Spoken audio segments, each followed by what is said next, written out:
The marketing imperative is quite simply the largest and most significant part of the equation and motivates car manufacturers in their decision to go rallying. What attracts them to competition in the first place is precisely the same expectation that created motorsport as a sales demonstration technique 100 years ago. Win on Sunday, sell on Monday. There's no question that there are short-term influences. When we won in Corsica this year, they couldn't get enough of the turbo model Subaru in the country, and they had long waiting lists for them and everything, so it did have a direct, immediate effect. But those are the short-term issues. Unfortunately, manufacturers tend to look at motorsport in very simplistic ways. It's win or lose, nothing in between. But I think that's far too simplistic a way of viewing the matter, and I think that those that really understand take a far more consistent, long-term approach. Our view to it now is that if a manufacturer comes to us and wants to enter into a sort of a one-race program, a one-year program, a two-year program, we're not even going to be interested, because they haven't got that long-term vision, that commitment, the added value that a really solid motorsport promotional program will give to their brand image, and that's what we're looking for. We're looking for partners who are actually going to commit themselves in the long term, that believe in what we have to offer. By making it easier and cheaper for a manufacturer to take part, and by allowing the championship to demonstrate a favoured showroom model in the best possible light, the new rules are clearly good news in the boardroom. But do they make sense on the ground to the engineers? I think we've got it just right with the rules. There's enough freedom that you can take a reasonable base model and turn it into a competitive car. And you don't have to design, you don't have to compromise your road car design in order to make a competitive rally car. Under the old homologation regulations, really, to be competitive, you had to sort of distort the specification of the road car to get the right size turbocharger, the right size intercooler and so on, things that you didn't really need on the road car but you had to have for competition. All those things now have been overcome. So you can take a road car that's been designed to be a good road car and you can turn it into a good rally car. The new rules require that the external appearance is virtually the same as the showroom model. But the differences are immediately clear when you look under the skin of the Impreza and find it's all very familiar Group A kit.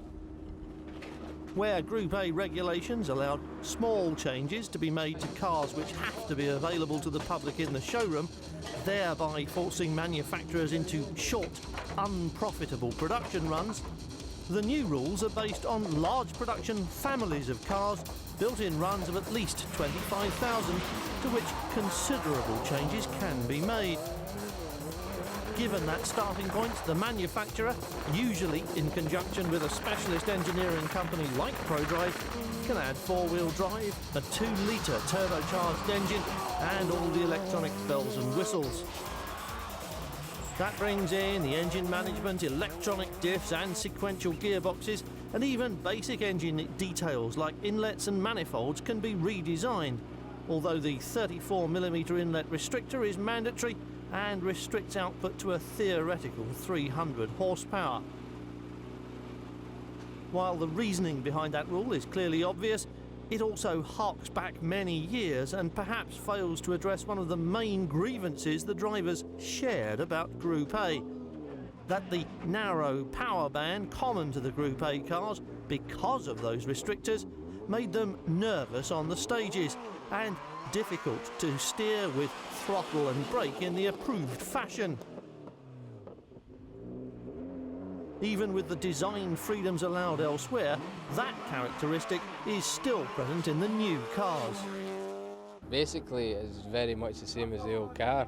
Obviously, it's a bit wider, the suspension's a bit different, we've got new dampers. To drive the car, it feels a bit different, but you do know it is a Subaru.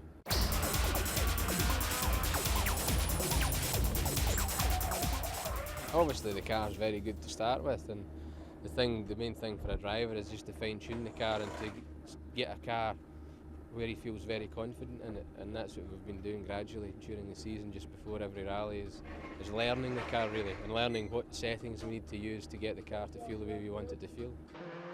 ProDrive, like all the big players, maintains a full-time test team as a matter of course, preparing specification and setup for each rally in advance of the actual event. They clearly got hold of the new car before the rally team, but even with a head start, their workload is higher during this first year, as they not only prepare for each of the 14 rounds of the World Rally Championship, but also have to explore the performance envelope of the car and write the book on a brand new model.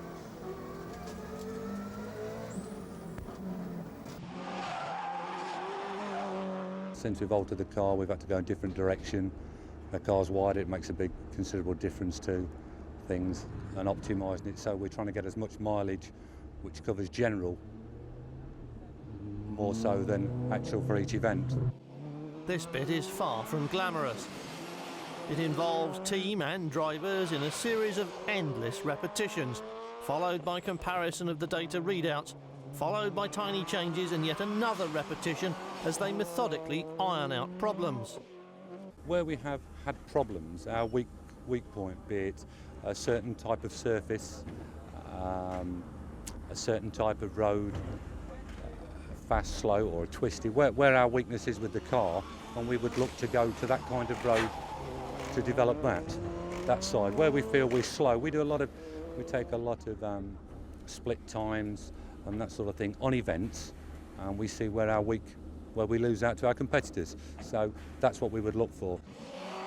Analysts and computer purists will naturally be horrified by the fact that the test program all centres around one huge variable in the shape of a driver who may never drive the same stage the same way twice, no matter how good he is. And thereby he may mask the value of changes made during the day.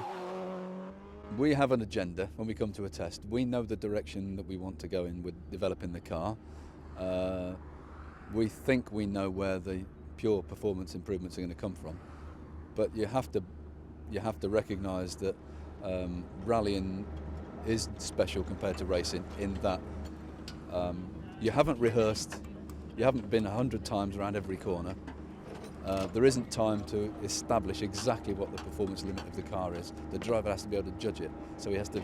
It's the performance of a rally. It's true of a race car or a rally car that the important thing is not the absolute performance limit, but the one that the driver is prepared to drive at.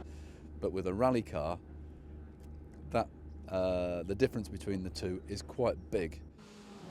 The introduction of a completely new car is always fraught with problems, and this year ProDrive has endured its fair share. Failure's never an easy word to use in competitive circles, and not that easy to live with either. I come into my own when we actually lose, strangely enough. I actually feel that is a role for me to play at that point in time. I suddenly find that I have a motivational function within the team to really get people understanding why we didn't win. Because that's the first issue, understanding why we didn't win.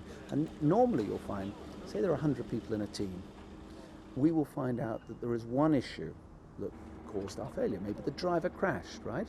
Now, that is nothing to do with the other 99 people in that team. The other 99 people in that team probably did their jobs perfectly and have every right to believe that they have achieved everything they could have done, and it's a success as far as they're concerned.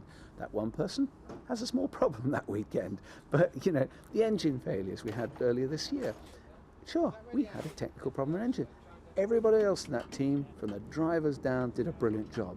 And you just have to emphasize that and understand that. Because if you can understand that yourself, nothing more you can do about it. You've given your best, you reconcile that very quickly, and you move on to the next issue. And that's what's important, not to dwell on past problems, past defeats, learn from them quickly and move on. But the job of a company like ProDrive, appearing in public on World Championship rounds on behalf of Subaru, is only partly about winning. The relationship is far more complex, though it must be based on success. You can't win all the time. So the real issue is to tackle the problem of defeat and how you reconcile the fact that somebody's beaten you. And if you can I always say to sponsors or car manufacturers involved with this, because they have a very simplistic view of it. Their view is often that if you're not winning, you're not successful. Well, that's not quite true, because a lot of market research into motorsport shows that if you are a perceived winner, and that is built through credibility over a period of time, if the person watching the television, if the spectator standing in the forest believes that you are a winner, the fact that you don't win on that day, it doesn't actually matter. All right, if you don't win consistently, that becomes an issue. But the fact that this year we've regularly been winning with Subarus in the World Championship, the days we don't win, the crowd still think we're winners.